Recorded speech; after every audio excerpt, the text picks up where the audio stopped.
वीर प्रभु का शासन सदा जयवंत रहे। ऑनलाइन आगम स्वाध्याय में पधारे सभी वरिष्ठ गुरु भगवंतों को बारंबार वंदना एवं सुखसाता प्रेक्षा। हमारी सभी भगवती स्वरूपा महासाध्य वृंदों को बारंबार सुखसाता। हमारा जो ऑनलाइन क्लास है इसके अंदर श्रमण संघ ऑनलाइन एजुकेशन द्वारा एवं हमारे उपाध्याय श्री रविंद्र मुनि जी महाराज साहब की मंगलमय प्रेरणा, उपाध्याय श्री जितेंद्र मुनि जी महाराज साहब के मुखारविंद से हमारा स्वाध्याय की जो आगम वासना का स्वाध्याय कक्षा बहुत ही सुंदर ढंग से, बहुत ही अच्छे ढंग से गतिमान है। और जूम के माध्यम से पूरे हिंदुस्तान के साधु साध्वी एक प्लेटफॉर्म में इकट्ठा होकर के स्वाध्याय कर रहे हैं कि हमारे श्रवण संघ के लिए और विशेषकर छोटे साधु साधुओं के लिए बहुत ही श्रेष्ठ और सबसे श्रेष्ठ उपाय है, क्योंकि वर्तमान में इससे बढ़िया उपाय शायद ही पॉसिबल ना हो सके।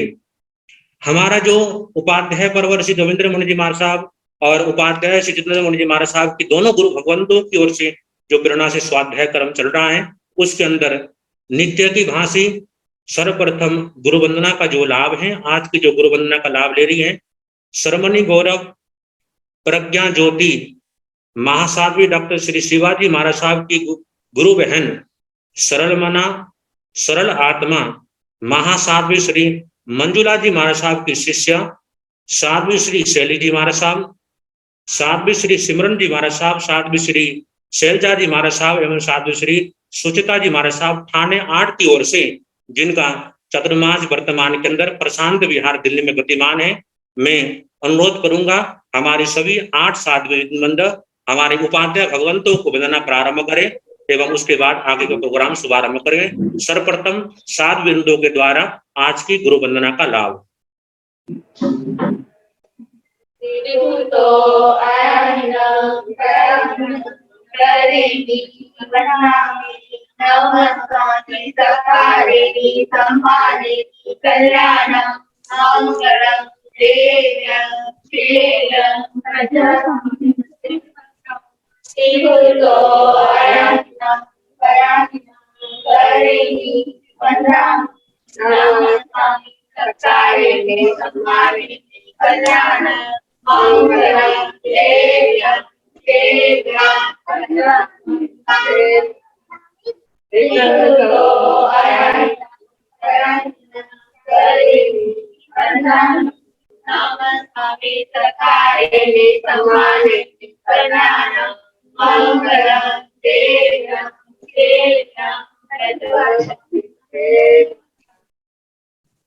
साध्वी श्री जी के गुरु वंदना के बाद आज की तपस्या के क्रम के अंदर महासाध्वी श्री रिद्धिमा जी महाराज साहब की बैरागन सरस्वती जैन एवं साध्वी श्री अरहत श्री जी, उनकी ओर से आज की तपस्या है।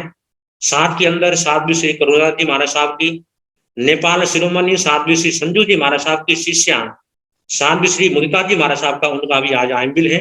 और साथ के अंदर उप प्रवर्तक श्री विनय मुनि जी महाराज साहब, बागीश अनियोग द्वार प्रवर्तक श्री कन्यालाल जी महाराज साहब के कमल के सुशिष्य तपो केसरी श्री संजय मुनि जी महाराज साहब, जिनके क्या है तपस्या निरंतर वर्तमान है। हम सभी तपस्वी आत्माओं के चरणों के अंदर सुख साता पूछते हैं और आपकी तपस्या, आपकी जो तपस्या के मार्ग पे आगे बढ़ रहे हो, आपकी बारंबार सुख साता और हार्दिक हार्दिक अनुमोदना करते हैं। आप सभी के लिए विशेष सूचना है, कल और परसों, जैसे कल 20 तारीख और परसों 21 तारीख अस्वाध्याय काल होने के कारण स्वाध्याय नहीं होगा, इस बात को जरूर ध्यान रखें। लेकिन व्याकरण और प्रश्नोत्तर का जो क्रम है वो क्या है, कल भी और परसों क्या करेगा, उपाध्याय भगवंत की जैसी गाइडेंस होगा, जो उनकी आज्ञा होगी उनके अनुसार होगा। लेकिन स्वाध्याय क्रम क्या है, कल और परसों 2 दिन नहीं रहेगा, इस बात को हमारे सभी साधु साध्वी ध्यान रखें। अब लीजिए हमारे श्रद्धेय उपाध्याय परवर आगम ज्ञाता आगम पुरुष श्रद्धेय गुरु भगवंत श्री जितेंद्र मुनि जी महाराज साहब अपने मंगलमय मंगल वचनों के द्वारा हम सबको भगवान महावीर की वाणी के द्वारा उत्तराध्यान सूत्र, जो भगवान महावीर की अंतिम वाणी है, उसके द्वारा हम सबको लाभान्वित करेंगे।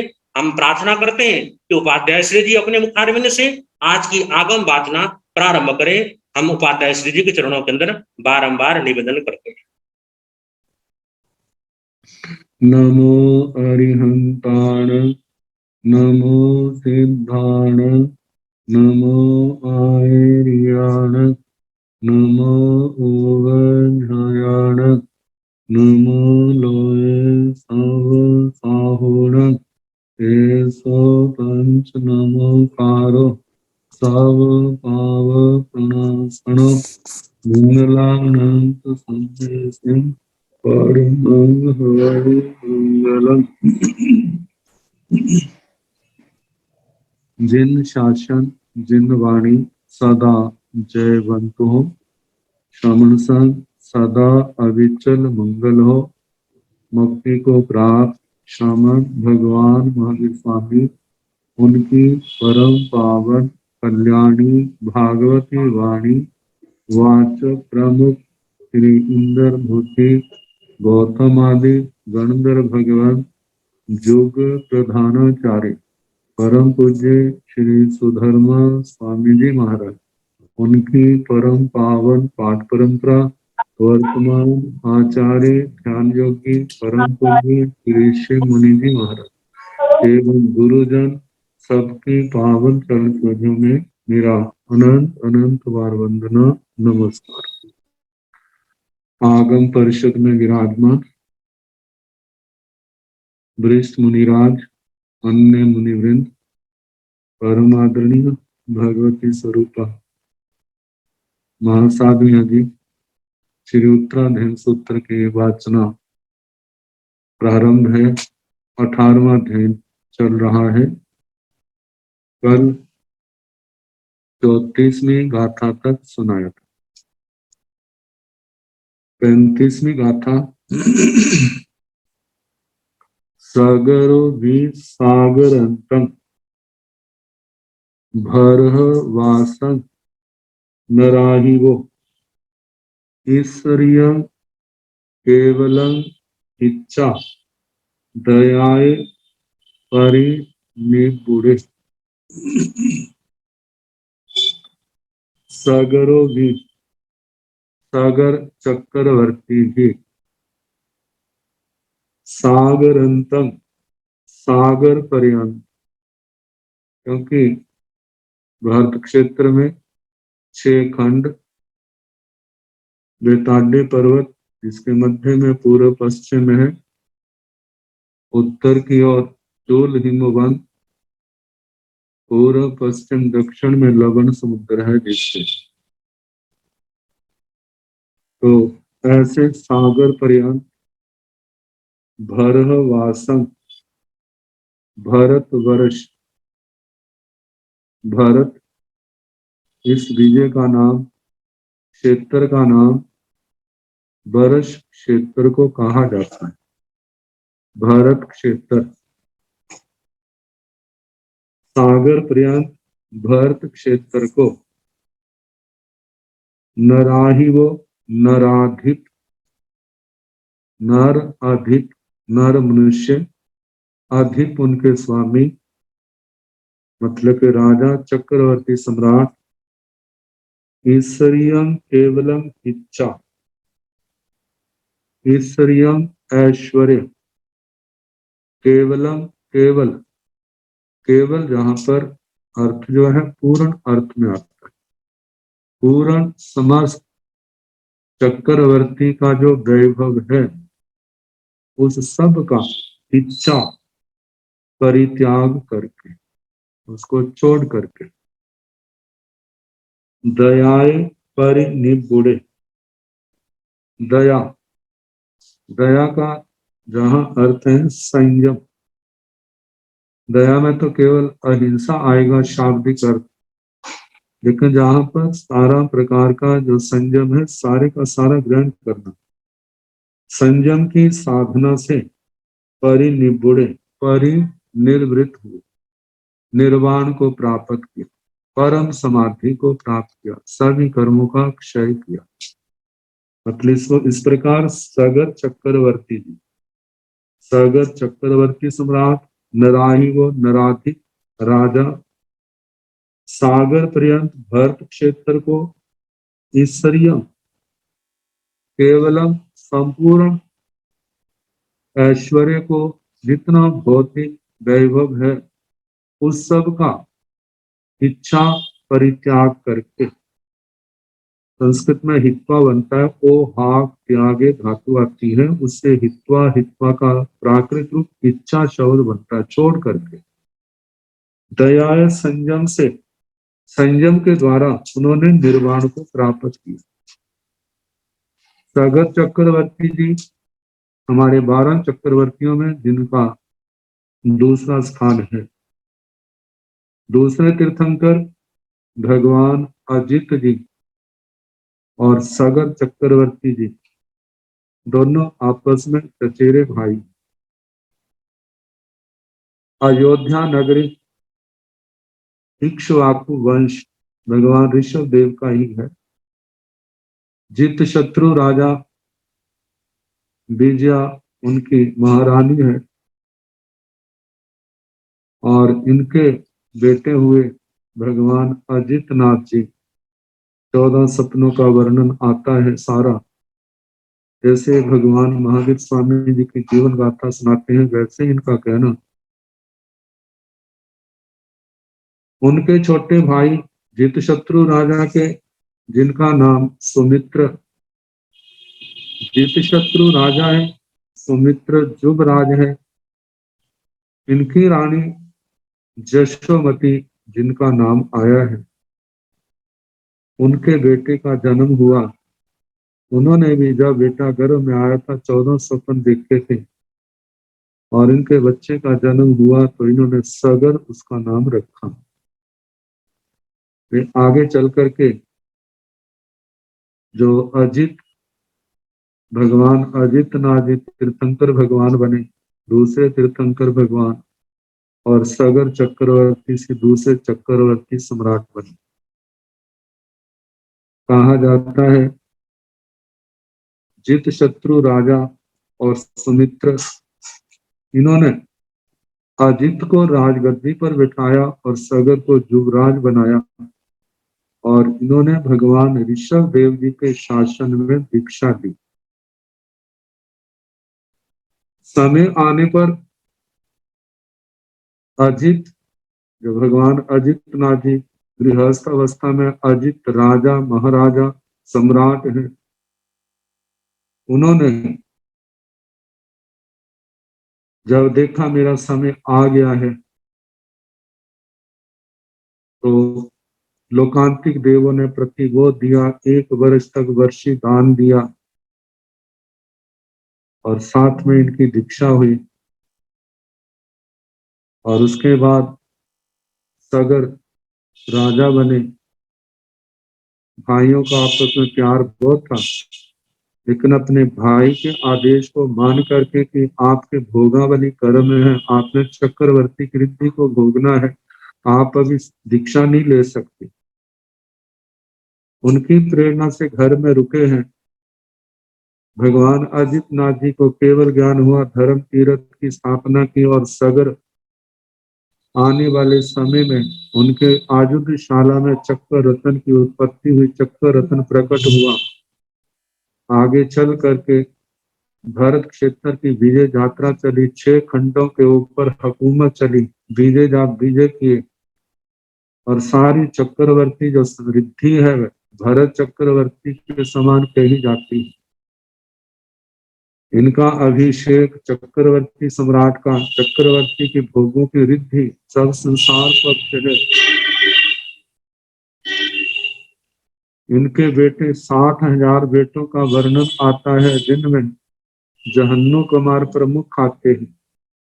इसी समय व्याख्याओं में, जीवन गाथाओं में वर्णन आता है सगर चक्रवर्ती उनके विनय व्यवहार पर बड़े प्रसन्न थे और प्रसन्न होकर के उन्होंने कहा कि जो आप मांगोगे मैं आपको दूंगा। तो कहा जाता है उन्होंने कहा था कि मैं 14 रत्नों के साथ भरत क्षेत्र के 6 खंडों की यात्रा करना चाहता हूं। अब उन रत्नों के साथ भ्रमण को निकले हैं, तो कहा जाता है घूमते घूमते अष्टापद पर्वत पर आए। अपनी स्थानकवासी परंपरा से कुछ मान्यताएं विपरीत जाती हैं, लेकिन जो इतिहास के ग्रंथों में टीकों में आया है उसके अनुसार कहा जाता है कि जब अष्टा पर्वत के ऊपर पहुंचे तो आगम के अनुसार तो वहां पर जिस समय भगवान ऋषभ जी का निर्वाण हुआ था और उनके साथ गण 84 गणधर हैं, 10,000 मुनिराज। तो उस समय उनके निर्वाण के बाद 3 चिताएं बनाई थी। एक में तीर्थंकर भगवान के शरीर का दाह हुआ संस्कार की, एक में गणधर भगवंतों के और एक में अन्य अणगारों के, और उन 3 स्थानों पर 3 स्तूप बनाए थे। लेकिन टीकाओं के अंदर कहा है कि भरत चक्रवर्ती ने वहां पर चैत्यों की मंदिरों का निर्माण किया था। उन्होंने उनको देखा, बड़े प्रसन्न हुए और प्रसन्न होकर के उनके मन में विचार आया, जहां कोई आने वाले समय में कोई मिथ्या दृष्टि उपद्रव ना करे, उस पर्वत की रक्षा के लिए उन्हें चारों ओर खुदाई की दंड रतन के द्वारा। और उसको जब खुदाई कर रहे थे तो इस पृथ्वी के अंदर ज्वलन प्रभ नाम की एक नागराज वो प्रभावित हुए, उनकी जनता प्रभावित हुई, बड़े गुस्से में आए, उनको डांटा कि तुम क्या कर रहे हो। उस समय तो उनको क्षमा याचना के द्वारा शांत करके भेज दिया और उसके बाद उसको भरने के लिए कहा जाता है गंगा नदी का प्रवाह जो है उस खाई के अंदर डाल दिया, जिससे वो नागकुमार जाति के देव बहुत प्रभावित हुए और कुपित होकर के उस ज्वलन प्रभ नागराज ने दृष्टि विष सर्प छोड़े हैं और उनके द्वारा वो 60,000 के 60,000 बेटे जो है मारे गए। जब निराश हो सेनापति दूसरे जो सेना थी सब निराश हो गया, वो हम कैसे जाए, बड़े निराश वापिस आ रहे थे, चक्रवर्ती का कैसा सामना करेंगे। तो कहा जाता है एक ब्राह्मण ने उसकी भूमिका निभाई। एक ब्राह्मण निराश अवस्था में चक्रवर्ती के सामने राजसभा में आया, विलाप करने लगा, राजन मेरा चक्रवर्ती सम्राट, आपके शासन में मेरा एक ही एक बेटा था, वो काल धर्म को प्राप्त हो गया, उसका इतना शोक है, मेरे को चैन नहीं पड़ती, बहुत विलाप कर रहा है। चक्रवर्ती सम्राट उसको बड़े प्यार से बड़ी ज्ञान गर्भित बातें सुना रहे हैं, समझा रहे हैं, लेकिन वो कह रहे कि आप जो कह रहे हैं बिल्कुल ठीक है, लेकिन मेरी आत्मा मेरा मन इन बातों को स्वीकार नहीं कर रहा। जब बहुत बहुत समझाते हुए तो उस ब्राह्मण ने जैसे खींच करके कहते महाराज, किसी को समझाना बड़ा आसान है, लेकिन जिसके जीवन पर ये घटना घटती है उसी को पता है कितनी वेदना होती है। चक्रवर्ती कह रहे हैं बिल्कुल ठीक कह रहे हैं, वेदना बहुत होती है, आखिर अपने आप को भी तो समझाना पड़ता है। कहते मेरा एक ही एक बेटा था, ज्यादा नहीं थे, वही मेरी सारी दुनिया थी।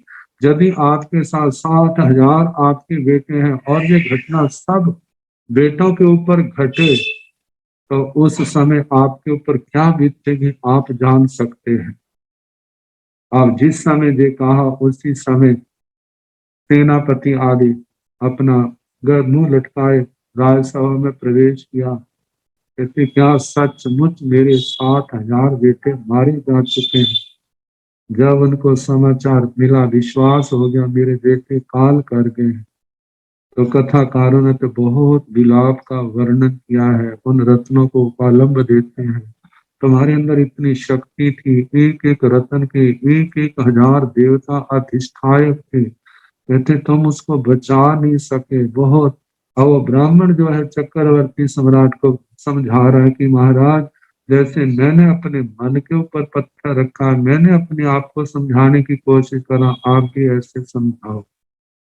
और चक्रवर्ती का जब मोह टूटा है तो कहने लगे जिस भौतिक संपदा पर हम इतना अभिमान करते थे ये सारी की सारी निस्सार है। कहते संसार के अंदर सार तो केवल धर्म है। विरक्त हो करके 1,000 राजाओं के साथ उन्होंने, एक तो कहते हैं कि भगवान अजितनाथ जी के चरणों में और एक कहते हैं किसी आचार्य के चरणों में उन्होंने दीक्षा ली। विशुद्ध संयम की आराधना करके कर्म क्षय करके केवल ज्ञान केवल दर्शन पा करके सिद्ध गति को प्राप्त हुए। अष्टापद की जो बात आई है उसके संबंध में हमारे आचार्यों की जो धारणा है, कथन है, जैन धर्म के मौलिक इतिहास में आचार्य श्री हस्तिमल जी महाराज फरमाते हैं, जो आगमिक वाक्य है, कोई भी चीज बनी हुई है वो संख्यात काल से ज्यादा नहीं रहती। संख्यात काल के अंदर उसका विध्वंस हो जाता है, वो पुद्गल बिखर जाते हैं। लेकिन भरत चक्रवर्ती का और सगर चक्रवर्ती का जो आपस में अंतराल है वह तो लगभग 50 लाख करोड़ सागरोपम का है। इतनी देर वो वस्तुएं कैसे रह सकती हैं? लेकिन धारणा है, हम खंडन मंडन में नहीं पढ़ते, इसमें हमारी स्थानकवासी परंपरा इसका समर्थन नहीं करती जो उन कथाओं में कहा है। लेकिन कथाओं में आया है, एक जानकारी के लिए वो घटना सुना भी है। इसकी जानकारी विशेष लेनी हो तो इनका चरित्र जो आचार्य श्री हस्तिमल जी महाराज ने जैन धर्म का मौलिक इतिहास लिखा है, उसके प्रथम भाग में इन 24 के 24 तीर्थंकर भगवंतों का, चक्रवर्तियों का, वासुदेवों का, बलदेवों का, पृथ्वी वासुदेवों का बड़े विस्तार के साथ वर्णन किया है। जानकारी के लिए वो सारा वो जानकारी वहां से प्राप्त कर सकते हैं। तो इस प्रकार दूसरे चक्रवर्ती सम्राट चक्रवर्ती में सगर जी का वर्णन आया कि उन्होंने कैसे प्रतिबोध पाया, सब कुछ वैभव छोड़ करके कितने त्याग विराग भावना से संयम दिया है और संयम के द्वारा कर्म क्षय करके वो सिद्ध गति को प्राप्त हुए। अब ये जो दृष्टांत आते हैं वो क्षत्रिय राजऋषि स्नान में, देखो उनके पास कितना कुछ था, कितना ज्ञान विज्ञान था, लेकिन इन सब को नश्वर जान करके जिनमें से कोई भी भौतिक पदार्थ ऐसा नहीं है जो इस आत्मा को तृप्त कर सके, आत्मा की इच्छाओं को शांत कर सके। कितना जीव इन भोगों को भोगे लेकिन आत्मा की तृप्ति नहीं होती। कहते हैं जो शरीर खत्म हो जाता है, लंबी से लंबी आयु खत्म हो जाती है, लेकिन आत्मा की तृप्ति नहीं होती, जो वैसी की वैसी भूखती रहती है। अब इस भूख को मिटाने के लिए जो अरिहंत भगवंतों का पावन उपदेश है वो ही समर्थ है कि उसको हम समझे, उसका हम आचरण करें। बिल्कुल शल्यों से रहित होकर के केवल आत्म शुद्धि के लिए, संवर निद्रा के लिए संयम तप की आराधना करते हुए हम इस साधना के आगे बढ़े। हमारी आत्मा निर्मल होती जाएगी। जो आत्मा के अंदर अक्षय केवल ज्ञान केवल दर्शन का स्रोत है, अनंत शक्ति है, अनंत बल है, वो सारे का सारा प्रकट होगा और ये समस्त कर्मों को क्षय करके आत्मा सिद्ध गति को प्राप्त होगा। तो इस प्रकार दूसरे चक्रवर्ती का वर्णन आया। अब इसके आगे तीसरे चक्रवर्ती सम्राट चैता भारहं वासं चक्रवर्ती महित्यो पवज्ज मभुव गौ मगवम नाम महादसो।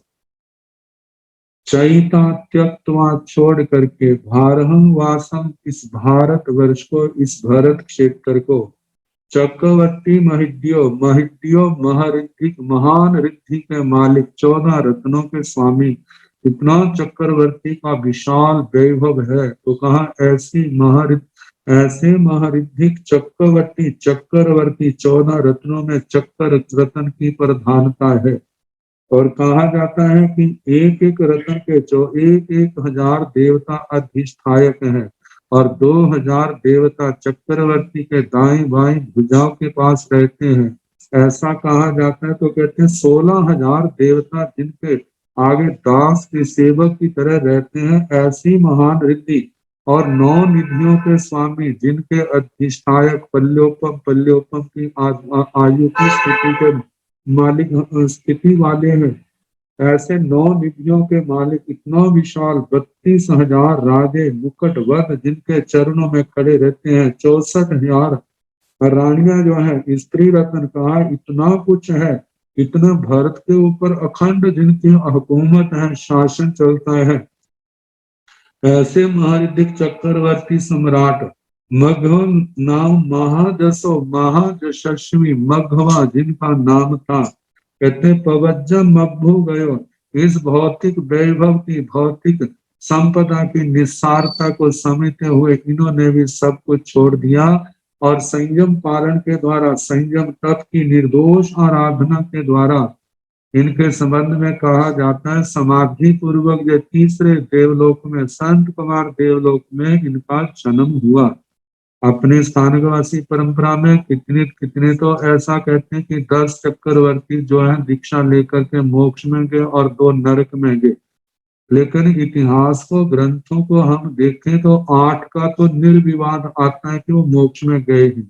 लेकिन मघवा जी का और संत कुमार जी के संबंध में प्राचीन टीकों के अंदर तीसरे देवलोक में जाने का वर्णन आता है। तो कहा जाता है कि संत कुमार का आगे बताया जाएगा, जहां स्थानक सूत्र के चौथे ठाणे में 4 अंत क्रियाओं का वर्णन आता है, तो वहां पर जिनका नाम दिया है, जिनके जीवन में संयम भी बहुत और दुख असाता वेदना भी बहुत, जिन्होंने अंत क्रिया की, वहां पर इनका संत कुमार चक्रवर्ती सम्राट का नाम दिया है। इसके संबंध में टीकाकारों ने कहा कि आने वाले टाइम में उन्होंने सिद्ध होना है, लेकिन वो शास्त्र का पाठ तो ऐसा निर्देश करता है कि इसी जन्म में सिद्ध गति को प्राप्त हुए।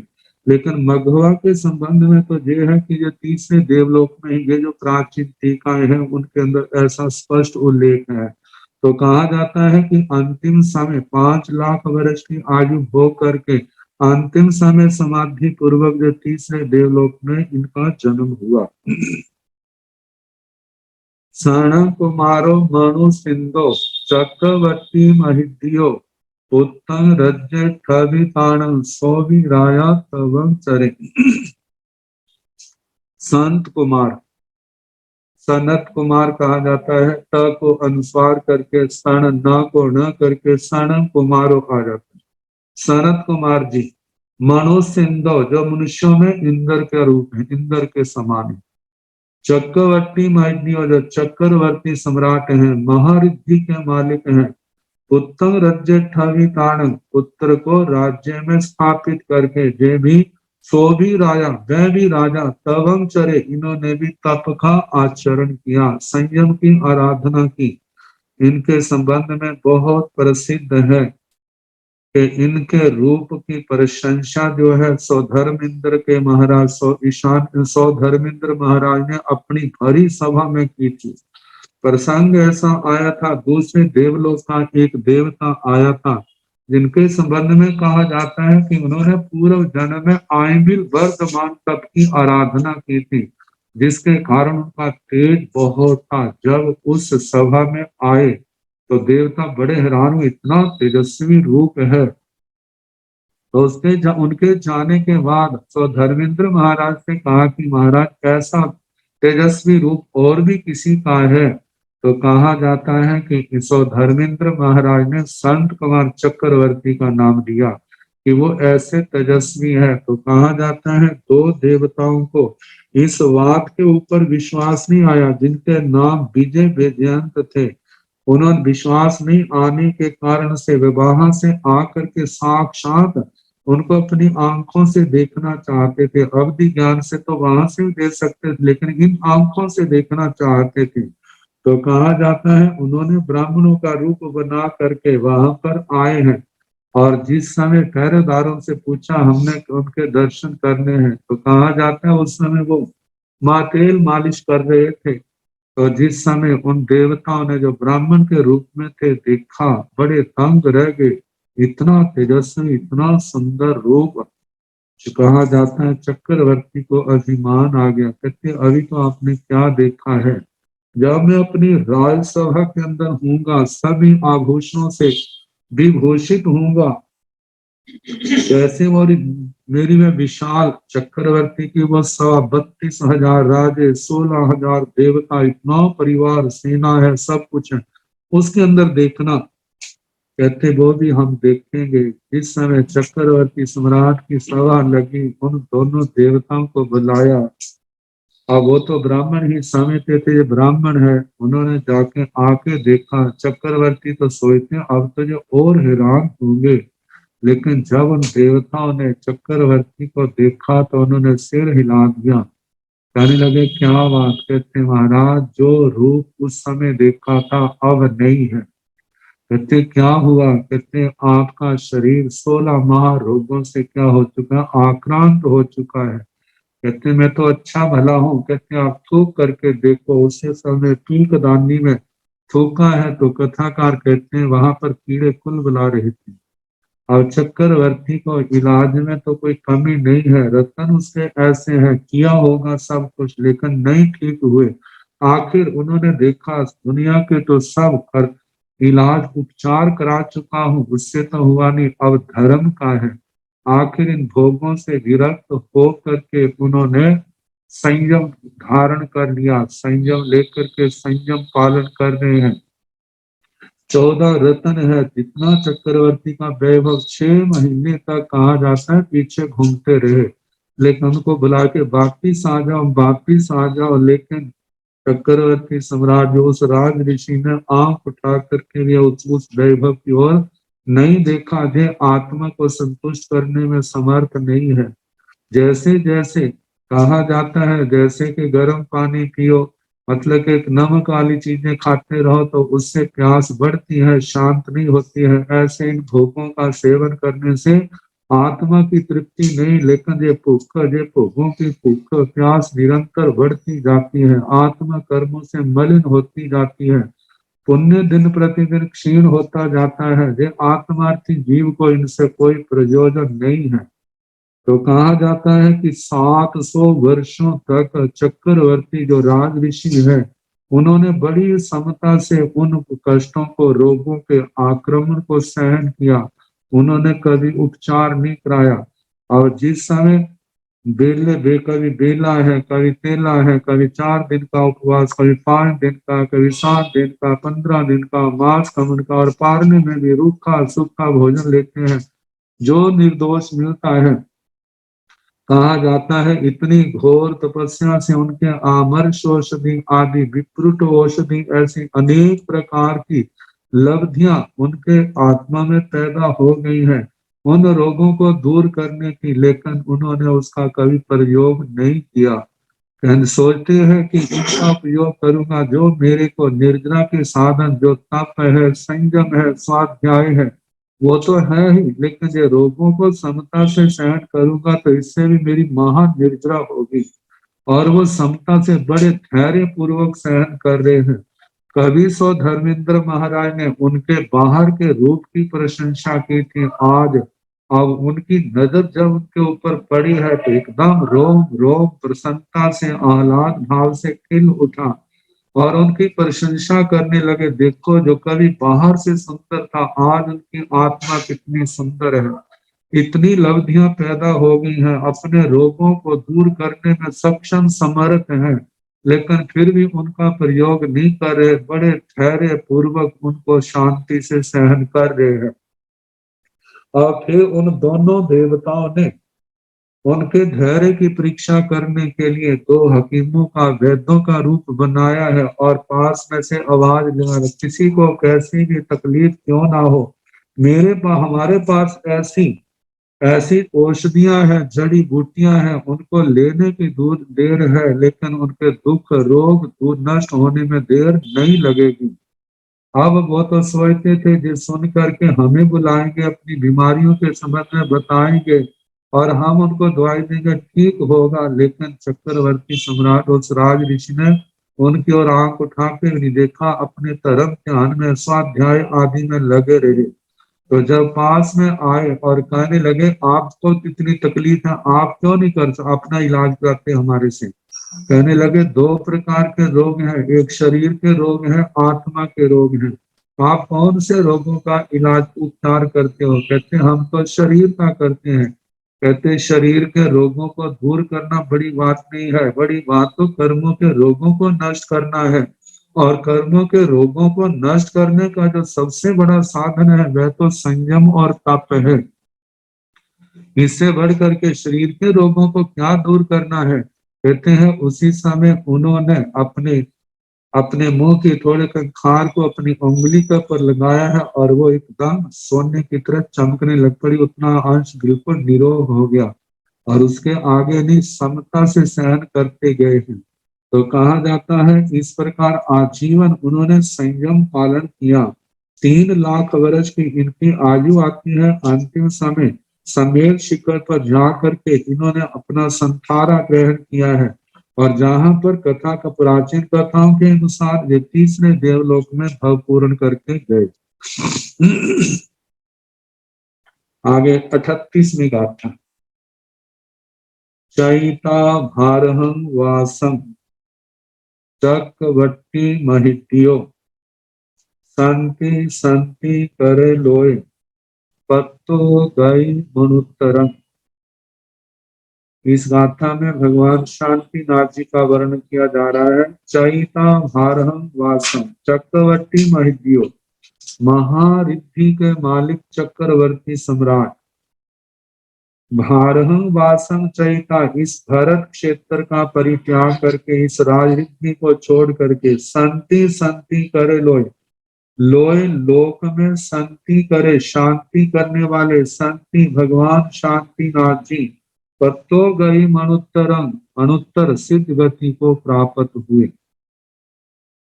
इनके संबंध में कहा जाता है पूर्व जन्म में मेघरथ राजा, मेघरथ राजा जिन्होंने अपनी शरण में आए हुए कबूतर को, जो देव माया के माध्यम से परीक्षा हो रही थी, कबूतर को बचाने के लिए जिन्होंने अपने प्राणों की बाजी लगा दी, और कहा जाता है वहां पर उस परीक्षा में मेघरथ राजा पूर्ण रूप से उतरे थे, और वहां पर देव माया हार गई थी। जब देखा अपने शरीर का मांस काट काट करके उसके तकड़ी के तराजू के दूसरे पक्ष में रख रहे हैं, लेकिन वो कबूतर भारी होता जा रहा देव माया से। जब देखा काटे हुए मांस के बरोबरी नहीं कर, आखिर वो स्वयं उसके तकड़ी के ऊपर बैठ गए। जब उस देवता ने देखा, कहते कमाल की बात है, इतनी दया के अपने जीवन दान देने के लिए तैयार हो गए हैं। आखिर वो प्रकट हो गए और उनका शरीर बिल्कुल स्वस्थ हो गया। सारी देव माया थी आखिर बड़ी आत्मा को समाधि। और कहा जाता है एक समय इन्होंने अठम प्रतिमा की साधना की हुई थी, तो उस समय देवियों ने इनके शील की परीक्षा करने के लिए अपना भरपूर प्रयास किया। जहां तक तो हमने पढ़ा है कि इंद्राणियां आई थी, उन्होंने इनकी परीक्षा ली थी, लेकिन ये परीक्षा में पूरा अपने स्थिर चित्त रहे, दृढ़ चित्त रहे, मन के अंदर दिमाग के अंदर जरा भी विकार की रेखा पैदा नहीं हुई। तो आखिर इन्होंने मतलब के देवियों को पराजित होना पड़ा, वो तो वंदना करके गुणगान करती चली गई है। तो कहा जाता है कि मेघरथ राजा, वो राजा अपने छोटे भाई दृढ़ रथ के साथ और 700 बेटे 4000 राजाओं के साथ इन्होंने श्री घन रथ तीर्थंकर भगवान के चरणों में जैन भागवती दीक्षा अंगीकार की, और अपने जो तीर्थंकर गोत्र बांधने के जो 20 कारण है उनकी आराधना करते हुए, केवल इसलिए नहीं कि मैं तीर्थंकर बनूं, ऐसे उनके जीवन में स्वयं ऐसी रुचियां मैं जे भी करूं, स्वयं उनकी उस साधना के अंदर लीन है। और उस साधना के द्वारा इन्होंने तीर्थंकर गोत्र कर्म का उपार्जन किया, और जहां से समाधि पूर्वक काल धर्म को प्राप्त होकर के 26वें देवलोक में 33 सागरोपम की आयु के देवता बने हैं। और जब वहां की 33 सागरोपम की आयु पूर्ण हुई है, और उस समय इस भारत वर्ष में हस्तिनापुर नगर के अंदर विश्वसेन राजा अचिरा देवी उनकी महारानी है, उनके गर्भ में आए हैं। महारानी ने 14 महास्वप्ने देखे हैं और अपने राजा को सुनाए हैं। राजा ने अपनी मति के अनुसार उनका फलादेश सुनाया है। अगले दिन जो है जैसे भगवान महावीर स्वामी जी का आता है, ऐसे स्वप्न पाठकों को बुलाते हैं। स्वप्न पाठक सारा उनका आदर मान सत्कार जैसे भगवान का आता है, वैसे ही इनका कहना। तो इनका नाम रखा है भगवान शांतिनाथ। कहा जाता है जिस समय जो माता के गर्भ में आए हैं, तो हस्तिनापुर उस राज्य में चारों ओर महामारी फैली हुई थी, लेकिन माता के गर्भ से हवा स्पर्श करके जिस जिस दिशा में जाती है, वहां चारों ओर वह महामारी शांत हो गई। और उस महामारी के शांत होने के कारण से इनका नाम शांतिनाथ रखा। आगे बताया है कि ये 3 ज्ञान के धारक जन्म जात पूर्व जन्म से इनके साथ है। जो भी तीर्थंकर भगवान पैदा जन्म लेते हैं तो पूरे जन्म के 3 ज्ञान, मति ज्ञान, श्रुत ज्ञान साथ ही रहते हैं, और जैसे इनकी दीक्षा होती है, दीक्षा के समय इनको चौथा ज्ञान हो जाता है। युवावस्था को प्राप्त हुए यशोमती आदि राजकन्याओं से उनका विवाह होता है। 25,000 वर्ष तक कुमार अवस्था में रहते हैं। फिर उसके बाद विश्वसेन राजा ने अपना राज्य इनको सौंप करके उन्होंने दीक्षा ली, और दीक्षा संयम पालन करते हुए उन्होंने अपनी आत्मा का कल्याण किया। शांतिनाथ जी राजा राज्य करते 25,000 वर्ष तक इन्होंने मांडलिक राजा के रूप में रहे, और उसके बाद आयुध शाला में चक्र रत्न प्रकट हुआ है, जिसके कारण आगे भरत क्षेत्र के 6 खंडों के ऊपर विजय प्राप्त की, और कहा 6 खंडों पर विजय प्राप्त करके 12 वर्ष तक इनका जो है चक्रवर्ती पद का वो आमोद उत्सव रहा, और 25,000 वर्ष चक्रवर्ती सम्राट इस पदवी के ऊपर रहे हैं। और जिस समय इनके 1 साल दीक्षा लेने का रहा तो लोकांतिक देव आए हैं, उन्होंने भगवान से प्रार्थना की कि बुज्जा ही भगवान लोग नाहा पवत्ते ही धम तिक्तम जीवान हिय सुह निशेष कर्म भविष्य। हे लोकनाथ, हे भगवान प्रतिबोध को प्राप्त करें, धर्म तीर्थ की स्थापना करें, जो संसार के प्राणियों के लिए हितकारी सुखकारी निश्रेयस का कारण होगा, ऐसे प्रतिबोध के वाक्य कहे।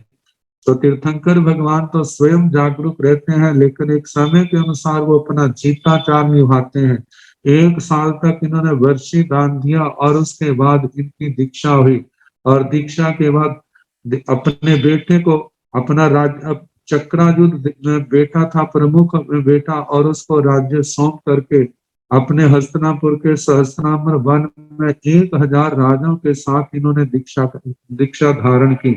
1 वर्ष तक सदमस अवस्था में रहे, और इनको केवल ज्ञान केवल दर्शन की प्राप्ति हुई। तो कहा जाता है जिस समय धर्म देशना हुई तो चक्रायुध जो इनके बेटे राजा बने थे, उसके साथ 35 अन्य राजाओं ने दीक्षा ली, और ये 36 मुनि जो हैं भगवान शांतिनाथ जी के गणधर बने।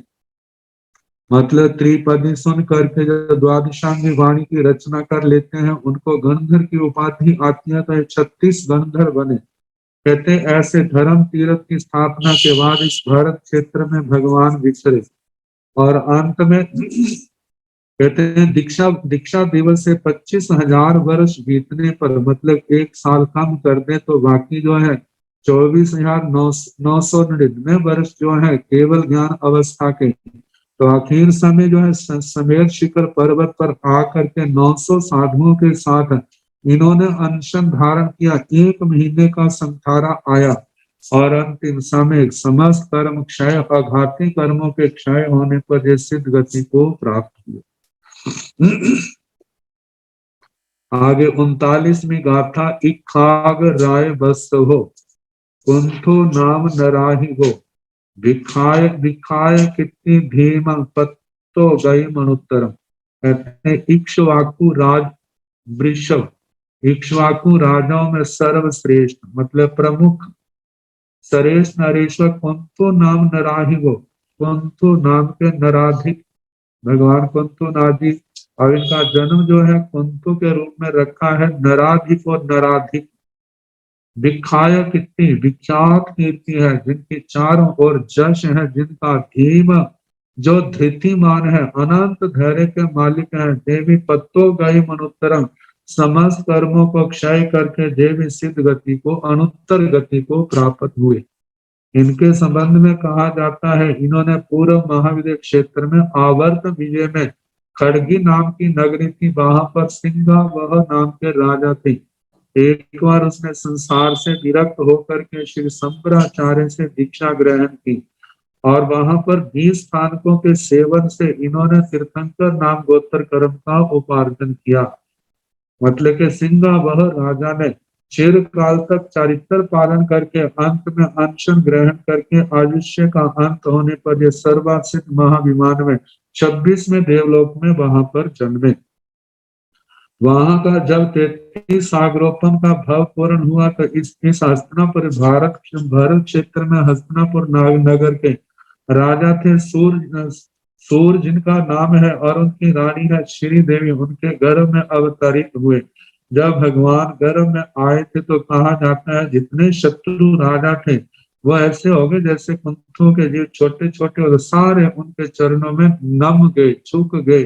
कहा जाता है जैसे नौवें अध्याय में आया था, नमी राज का नाम रखा था नमी। वो इसलिए रखा था जितने भी आस पास में विरोध करने वाले थे सारे झुक गए। तो ऐसे जो बड़े अपने आप को बड़ा मानते थे, लेकिन माता के गर्भ में जब वो बच्चा आया तो सारे अपने आप को मानो सारा गौरव छोड़ करके सूर्य राजा के चरणों में आकर के झुक गए। उन्होंने अपना पूर्ण समर्पण कर दिया। जब ये समर्पण किया है, एक बात तो ये इस नाम से उनका नाम कुंतु रखा। दूसरा कहा जाता है माता ने सपन में मतलब पृथ्वी पर रत्नों के स्तूप को देखा। उस स्तूप को देखने के कारण से तो इनका नाम जो है कुंतु रखा। समय आने पर युवावस्था में अनेक कन्याओं के साथ इनका पानी ग्रहण हुआ। राज्य कर रहे थे, इनकी आयुधशाला में भी चक्कर रत्न पैदा हुआ है, सुदर्शन चक्र, और जिसके कारण से इन्होंने भारत क्षेत्र के 6 खंडों के ऊपर विजय प्राप्त की है। 14 रत्न उत्पन्न हुए हैं। जब इनका समय लोकांतिक देवों ने इनको भी प्रतिबोध दिया, तीर्थ परिवर्तन की इनकी प्रार्थना की है, तो चक्रवर्ती सम्राट ने, कुंतु नाम के चक्रवर्ती सम्राट ने अपने बच्चे को राज्य सौंप करके वार्षिक दान दिया, और 1000 राजाओं के साथ इन्होंने भी चारित्र ग्रहण किया। अप्रमत्त विचरण करते हुए 16 साल छद्मस अवस्था में रहे, और उसी सहस्त्राम्बर वन जो हस्तिनापुर के बाहर आता है, उसी में 4 घाती कर्मों का क्षय करके इनको केवल ज्ञान, केवल दर्शन पैदा हुआ। धर्म तीर्थ की स्थापना की, और अंत में 1000 मुनियों के साथ समेत शिखर पर 1 मास के संथारे के साथ स्थित गति को प्राप्त हुए। इस प्रकार 39वीं गाथा और 40वीं आएगी। इसके संबंध में फिर जैसे समय आएगा उसके अनुसार सुनाने का प्रयास करेंगे। उपाध्याय भगवान श्री जितेंद्र मुनि जी महाराज साहब के द्वारा परम स्वाध्याय का बहुत ही सुंदर, और सभी साधु साध भी बहुत ही सुंदर ढंग से लाभ ले रहे हैं। और आप सबको, सब साधु साधुओं को सूचना दे चुके हैं। कल स्वाध्याय होने के कारण कल और परसों तो व्याकरण का और प्रश्नोत्तर क्रम कल कंटिन्यू जारी रहेगा। आप सभी साधु साध भी कल भी क्या करें, जरूर जुड़े, और जो भी प्रश्नोत्तर जिज्ञासा है और व्याकरण की क्लास है वो क्या है, सभी अपने प्रश्न जो भी जिज्ञासा है साधु साथियों की वो क्या है, उपाध्याय भगवंत को और आरके जी को अपनी ओर से क्या कर सकते, भेज सकते हैं, जिससे उपाध्याय भगवंत अपनी मुखारविंद से अपनी ओर से और जो प्रश्न है उसका समाधान करके हमको ज्ञान की महान अनमोल ज्ञान हमको कृपा करेंगे। हम चाहते हैं कि आज की क्लास संपन्न हो, उससे पूर्व उपाध्याय भगवंत अपनी ओर से मंगल पाठ कृपा करें, और आप श्री जी के हम बहुत आभारी हैं। आपका ऐसा ही आशीर्वाद बना रहे। नमो अरिहंताण, नमो सिद्धाण, नमो आयर्याण, नमो ओवध्यायाण, नमो लये संसाहुण, हे सो पंच नमो पारो साव पाव कणासनो, मंगलानंद संदेशिं परम हवै मंगलम। श्री चतारि मंगलम हरिहंता मंगलम सिद्धा मंगलम साहु मंगलम केवली नथो धम्मो मंगलम। चतारि लोकोत्तमारि हंता लोकोत्तमा सिद्धा लोकोत्तमा साहु लोकोत्तमा केवली नथो धम्मो लोकोत्तमो। चतारि शरणं प्रवज्जामि अरिहन्ते शरणं प्रवज्जामि सिद्धे शरणं प्रवज्जामि साहु शरणं प्रवज्जामि केवली मनता धम्मो शरणं प्रवज्जामि। 4 चरणे सुख चरणे दुख हरणे मंगल करणे और शरणागति कोय जो भव प्राणी आश्रय मथेन बंदाय मथेन बंदा।